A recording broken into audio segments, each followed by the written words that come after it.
A última vez que vi meu pai, eu tinha 18 anos. Estava na varanda com uma mochila, apertando as mãos e implorando para que ele abrisse a porta. Hoje à noite, caminhei pelo saguão de mármore do Hotel Estação Paulista, usando saltos que ele nunca me viu usar. Uma faixa com letras douradas, acima do salão de festas, dizia: Parabéns, diretor Eduardo Carvalho. 40 anos de excelência. O ar cheirava a salmão servido e champanhe velho. Lá dentro, eles estavam batendo palmas, brindando, e ele ria de histórias que foram cuidadosamente escritas. Fiquei na soleira por um momento, do lado de fora das portas duplas. Meu reflexo me encarou no vidro. O mesmo queixo afiado que ele costumava dizer que vinha do seu lado da família. Coloquei a mão no bolso do casaco e tirei o envelope. Amarelado e amassado no centro. Minha letra, em tinta azul. A carta que escrevi, na noite em que parti, aquela que eles nunca deixaram ninguém ler. Eu não vim para estragar sua festa. Isso seria fácil demais. Não. Eu vim porque o silêncio o protegeu por tempo suficiente. Porque cada mentira que ele contou sobre mim foi aceita como fato. Porque há 10 anos ele disse: ela fugiu, ela nunca mais vai voltar. Bem, eu voltei. E trouxe recibos. A banda lá dentro começou a tocar um jazz suave. Era a minha deixa. Deslizei a carta de volta para o casaco, levantei o queixo e empurrei, as portas abertas. As pessoas viraram os rostos, mudando de uma curiosidade educada para um reconhecimento congelado. Os copos pararam no ar. O brinde foi interrompido no meio da frase. E no centro de tudo, ao lado de um grande painel, uma colagem de fotos, prêmios de alunos e retratos sorridentes da turma, estava meu pai. Seu sorriso desapareceu no momento em que me viu, e eu sorri de volta. Houve um tempo em que meu pai me chamava de seu orgulho e alegria. Nos jantares do conselho escolar e nas noites de pais e professores, eu era a garota de ouro. Aulas avançadas, apresentações de flauta nos concertos de inverno. Ele andava pelos corredores do Colégio Carvalho, sua escola, com a mão no meu ombro, como se eu fosse sua prova de grandeza. Essa é minha Brenda, futura advogada. Talvez USP, se tiverem sorte.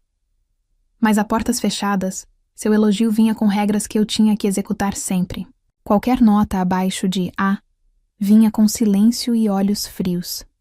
Se eu faltasse a uma reunião do conselho estudantil para um ensaio, ele chamava de desperdício de potencial. No ano em que fiz 17 anos, comecei a escrever peças em segredo. Apenas pequenas cenas, principalmente sobre mães que foram embora e filhas que ficaram. Um dia, meu professor de teatro inscreveu uma dessas peças em uma competição regional, sem me avisar, e eu ganhei. O Instituto de Artes SP, IASP, me enviou um e-mail, bolsa integral para o intensivo de verão.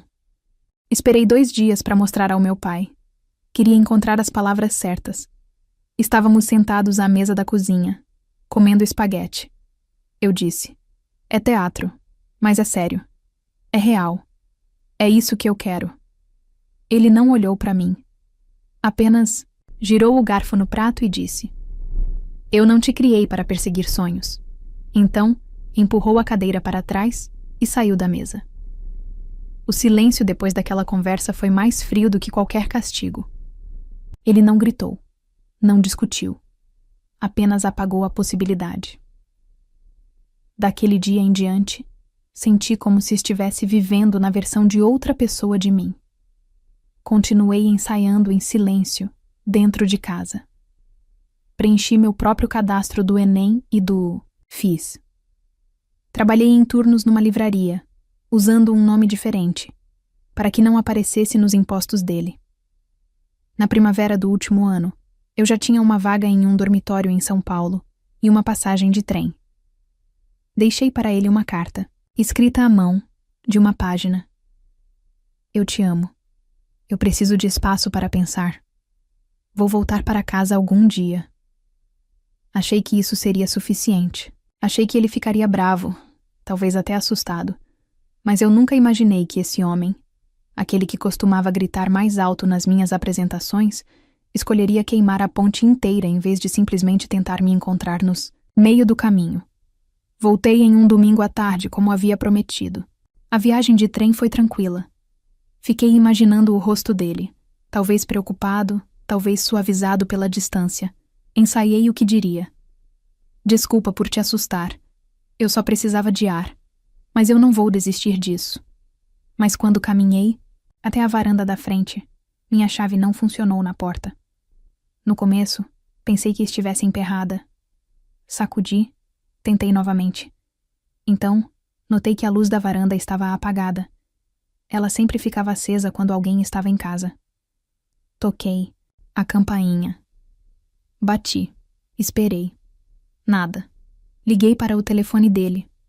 Direto para o correio de voz. Então eu tentei a minha mãe também. Morreu.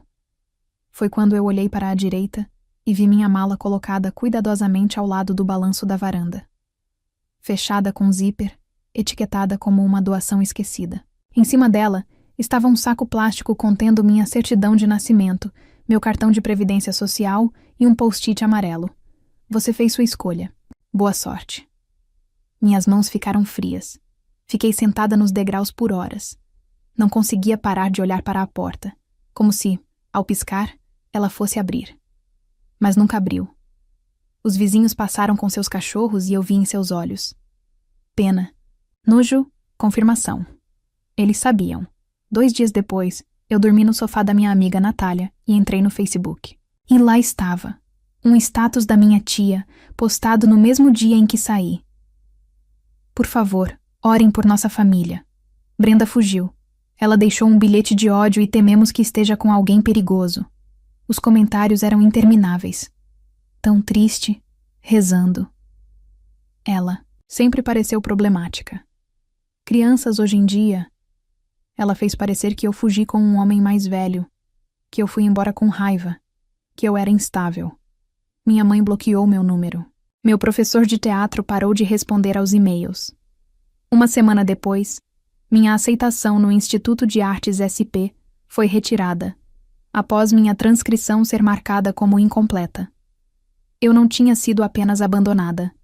Eu tinha desaparecido e ninguém, nem uma única pessoa que um dia se chamou de família, jamais me perguntou o que realmente aconteceu. Na primeira noite em que dormi no sofá da Natália, chorei num moletom que usei como travesseiro. Na terceira noite, aprendi a chorar sem fazer barulho. Consegui um emprego como garçonete em uma lanchonete 24 horas na Rua Augusta, principalmente nos turnos noturnos.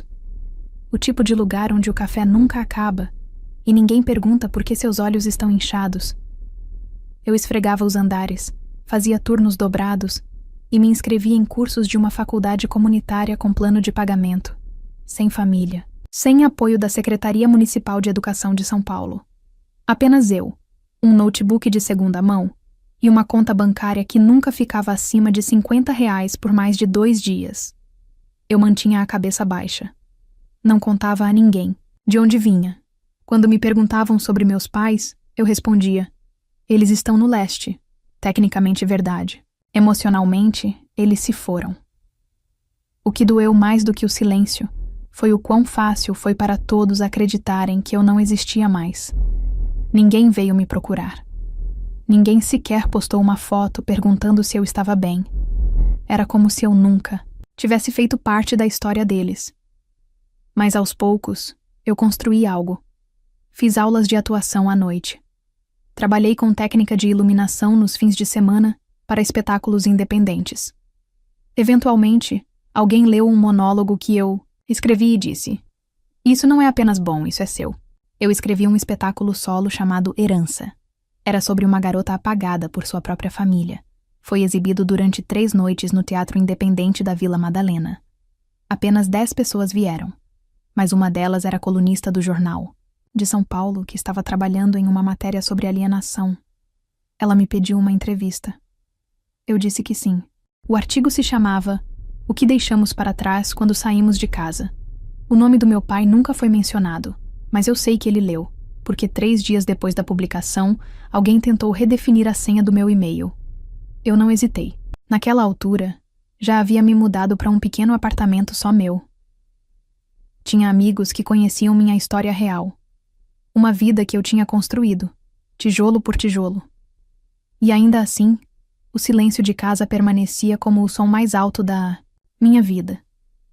Tudo começou com uma mensagem no Facebook da minha prima Camila. Nós não nos falávamos desde que eu tinha 17 anos. Ela sempre foi a rebelde, mechas loiras descoloridas, pulava o toque de recolher, mais castigada do que livre. Mas naquela noite, ela enviou apenas 6 palavras. Eu encontrei algo. É sobre você. Eu não respondi imediatamente. Encarei a tela como se fosse um fantasma. 3 dias depois, a curiosidade venceu a autoproteção. Eu liguei para ela. A voz dela estava rachada. Desculpa. Eu nunca entrei em contato. Acreditei no que eles disseram. Todos nós acreditamos. Ela contou que estava ajudando o pai a limpar o sótão. Caixas de declarações de imposto antigas, decorações de Natal mofadas, coisas que a mãe dela usava quando dava aulas no jardim de infância. No fundo de uma caixa, embrulhado em um saco Ziploc, havia um envelope lacrado. Tinha meu nome. Na minha caligrafia, tinta azul, cursiva inclinada, o tipo de letra que eu não usava há anos. Ela abriu. Leu. E percebeu que tudo o que lhe disseram era mentira. Eu te amo. Preciso de espaço. Voltarei no domingo. Sem menção de raiva. Sem ameaças. Não era um desaparecimento. Era apenas uma jovem de 18 anos, assustada, pedindo um tempo com respeito. Camila disse que o pai tentou disfarçar. Ah, aquela coisa velha. Mas ela sabia. Ele sabia. Todos sabiam. Meu pai não apenas mentiu. Ele escondeu a verdade. Minhas palavras reais, enterradas em um sótão empoeirado, como se fossem algo vergonhoso. E então, ele a substituiu por uma versão que o tornava a vítima. Naquela noite, Camila me enviou uma cópia digitalizada da carta. Eu a imprimi, alisei os vincos e a encarei por um longo tempo. Foi como encontrar a última peça de um quebra-cabeça de uma vida que eu tinha sido manipulada a esquecer. Não muito tempo depois que o convite para a festa de aposentadoria foi divulgado nas redes sociais, uma grande celebração promovida pelo conselho escolar local. Professores, famílias, líderes comunitários, uma homenagem a um legado de integridade. Eu não chorei quando vi. Não gritei. Apenas olhei para a carta em minhas mãos e pensei: você enterrou a verdade. Eu vou desenterrá-la na frente de todos. Não decidi de imediato. A carta ficou sobre minha mesa por uma semana, ao lado de uma vela queimada e uma xícara de café frio que nunca cheguei a beber. Toda vez que eu a encarava, pensava no silêncio que veio depois, nos aniversários perdidos, na faculdade que nunca frequentei, nos anos que passei reconstruindo algo que nunca deveria ter sido destruído. Então vi o formulário de confirmação de presença. Estava postado no site da Secretaria Municipal de Educação de São Paulo.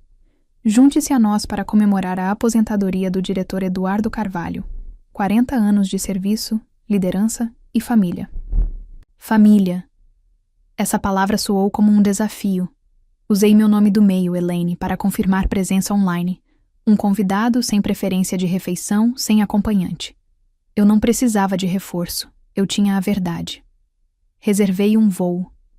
Peguei emprestado um blazer de uma amiga e levei apenas 2 coisas: a digitalização impressa da minha carta e um recorte do artigo que publiquei na revista Cidade no ano passado. Eu não ensaiei discurso. Isso não era sobre vingança ou espetáculo. Era sobre realidade. Crua, sem polimento, inegável. Ele construiu uma carreira com base em disciplina e imagem, moldando os filhos de outras pessoas. Tornou-se o homem do aperto de mão firme, da prancheta nas reuniões e do quadro de avisos repleto de crianças sorridentes. Mas ele deixou uma foto de fora. Eu não ia gritar. Não ia chorar. Só entraria naquela sala, olharia em seus olhos e lembraria a todos: você não pode reescrever a história só porque é o único que restou para contá-la. Eu não via minha mãe há mais de uma década. Não desde a noite em que fiquei na varanda de casa com as mãos trêmulas e os olhos inchados, implorando para que ela abrisse a porta. Ela não abriu. Mas 2 horas antes do baile, lá estava eu, novamente. Mesma varanda. Mesmo degrau da frente, a tinta agora descascando. Os arbustos crescidos. O vento trazia o cheiro do jantar de outra pessoa. Toquei a campainha. Nenhuma resposta. Estava prestes a ir embora quando a porta se abriu. Ela olhou para mim. Mais velha, mais magra, os cabelos grisalhos, os ombros curvados, como se a vida a pressionasse por anos. Seus olhos pousaram nos meus, e por um momento vi algo piscar ali. Reconhecimento, culpa, alívio. Ela sussurrou. Brenda, como se o nome doesse na garganta. Eu fiz uma pergunta. Você sabia? Ela não perguntou o que eu queria dizer. Não precisou. Saiu, enrolou o cardigã com força em volta do peito e sentou-se no balanço da varanda. Eu fiquei de pé. Precisava me manter em pé. A carta que escrevi. Eu disse. A verdadeira. A que ele escondeu. Ela fechou os olhos. Fez um aceno lento e silencioso. Eu queria ir atrás de você, ela disse. De verdade. Então por que não veio? Ela olhou para a rua. Ele disse que você era instável, que tinha fugido, com um homem mais velho, que precisávamos nos proteger, que se eu estendesse a mão só pioraria as coisas. Eu a encarei. E você acreditou nisso? Acreditei sim. Ela sussurrou. Porque eu também tinha medo dele.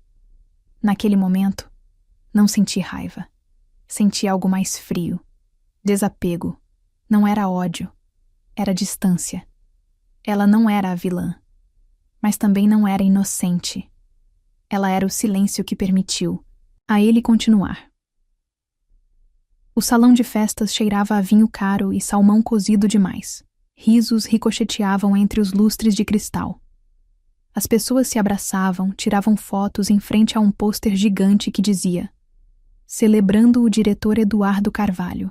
Um legado de integridade. Fiquei no fundo da sala, perto o bastante para ouvir o tilintar dos copos. Longe o suficiente para ficar invisível, até o chamarem 40 anos de serviço. Um mentor. Um exemplo. Uma figura paterna para muitos. Ele entrou no palco com um terno azul marinho sob medida. Sorria daquele jeito que só homens com legados incontestáveis sorriem. A multidão aplaudiu. Até o prefeito estava presente. Esperei os aplausos diminuírem antes de me mover. Um passo, depois outro. As pessoas se viraram, ao me ver. Olhos se arregalaram. Alguns rostos se iluminaram com reconhecimento. Outros, com desconforto. E então, ele me viu. Eduardo Carvalho congelou. A cor sumiu de seu rosto como se alguém tivesse puxado o plugue. Eu não desviei o olhar. Alcancei o microfone. Ele se inclinou e sussurrou. Brenda não está aqui. Mas eu já estava falando.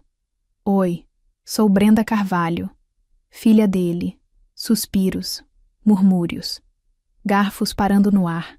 Pausas no meio da mordida. Não estive nesta sala nem nesta cidade há 10 anos. Porque, há 10 anos, meu pai disse a todos que eu fugi, que eu estava revoltada por ele ter me renegado. Disse que deixei um bilhete. Tirei um envelope do meu casaco. Este é o bilhete. E comecei a ler. Lenta e claramente. Para que ninguém naquela sala pudesse fingir que não ouviu. Não ouvi um "Eu te amo. Preciso de espaço. Volto no domingo." Olhei para a multidão. Rostos familiares. Professores, vizinhos, meu antigo diretor. Isso soa como alguém que fugiu? Silêncio. Daquele tipo que se instala na espinha. Depois, cadeiras se movem. Olhares inquietos. Algumas pessoas olharam para Eduardo. Uma mulher cobriu a boca. Ele deu um passo à frente. Brenda, essa não é a história completa. Eu levantei a mão. Não. Você contou essa história por 10 anos? Essa é a minha, uma voz da multidão. É por isso que ela desapareceu? Outra. Eu me lembro de orar por ela, então Camila se levantou.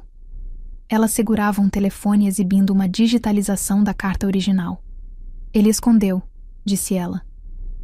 Por 10 anos ele nos deixou acreditar em algo que não era verdade. Eu vi isso acontecer. O desmoronar. A reputação dele, costurada com tanto cuidado, se desfazendo fio por fio, alguém sussurrou. Sobre o que mais ele mentiu. A mandíbula dele se apertou. As mãos tremiam. Ele olhou para mim como se eu tivesse acendido o fósforo. Mas eu não queimei nada. Eu apenas trouxe a verdade. E a verdade não sussurra. Ela ecoa. Assim que a primeira rachadura aparece, o resto desmorona rápido. Ele tentou continuar sorrindo. Tentou salvar o momento acenando com a mão como se eu fosse apenas uma interrupção emocional. Mas a sala tinha mudado. As pessoas não olhavam mais para ele com admiração. Elas olhavam como se ele fosse um estranho. Uma de suas antigas colegas, a Sra. Blake, vice-diretora por 20 anos, levantou-se e disse: Sempre me perguntei, por que vocês fecharam o departamento de teatro tão repentinamente?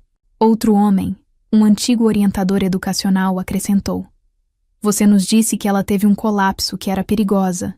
Eu não disse nada. Eles estavam fazendo isso por mim agora. Até mesmo o superintendente da Secretaria Municipal de Educação, de São Paulo, aquele que havia brindado com ele 10 minutos antes, afastou-se do pódio e cruzou os braços. Ele também não estava sorrindo. Então alguém, perto do fundo da sala, disse alto o suficiente para todos ouvirem. Você a fez desaparecer para proteger sua imagem. Meu pai não falou. Ele olhou ao redor da sala e viu que o império que construiu não era feito de tijolos. Era feito de crença emprestada. E a crença, uma vez quebrada, não se sustenta. Ele finalmente se afastou do microfone. Sem desculpas, sem explicações. Apenas um recuo silencioso até sua mesa, onde até minha mãe se recusou a encará-lo. A apresentação de slides continuava passando atrás dele. Fotos de feiras de ciências, apertos de mão nas formaturas, cerimônias de premiação. Mas ninguém mais estava assistindo. Porque a história havia mudado. E também o homem. Eu não fiquei para isso. Enquanto as pessoas sussurravam e os pratos eram retirados em silêncio, eu saí pela porta lateral e entrei no ar fresco da noite. O céu era de um azul marinho profundo, e pela primeira vez em anos, eu senti que podia respirar até as costelas. Camila me seguiu alguns minutos depois. Ela não disse nada imediatamente. Apenas ficou ao meu lado na calçada, como se estivéssemos esperando um ônibus que não viria. Finalmente ela disse: Você foi corajosa. Eu balancei a cabeça. Não, eu estava atrasada. Ficamos lá em silêncio. O zumbido do tráfego ao fundo. A gala abafada atrás das grossas paredes do Hotel Estação Paulista. Parecia que estávamos do lado de fora de um funeral, exceto que ninguém tinha morrido. Eles tinham sido vistos apenas como realmente eram. Acho que passei anos só querendo que alguém acreditasse em mim, eu disse. E percebi que não precisava de crença. Eu precisava que o silêncio parasse. Camila assentiu. Você terminou? Não, respondi. Eu o recuperei. Olhei para o envelope na minha mão. A carta que nunca deveria ter desaparecido. As palavras que nunca deveriam ter sido enterradas. Eu não precisava entregá-la a ninguém. Não precisava que meu pai a lesse. Ele já tinha ouvido cada palavra. E os outros também. Virei-me para Camila e sorri. Ele construiu seu legado no silêncio. Eu o desmontei. Então fomos embora. Não como exiladas. Não como vítimas. Mas como mulheres que não vivem mais na história de outra pessoa. Agora me diz. Você já foi silenciado por alguém que deveria te proteger? E se você tivesse a chance de encarar alguém que apagou sua história? Você falaria a verdade ou deixaria o passado enterrado? Escreve aqui nos comentários. Eu quero saber. Se você gostou do vídeo, clica em curtir e se inscreve no canal também. Assim você não perde nenhuma história emocionante. E não esquece, deixa também um comentário com uma classificação de 1 a 10 para mostrar o quanto você gostou. Assista também ao vídeo que agora está aparecendo na sua tela. Até breve.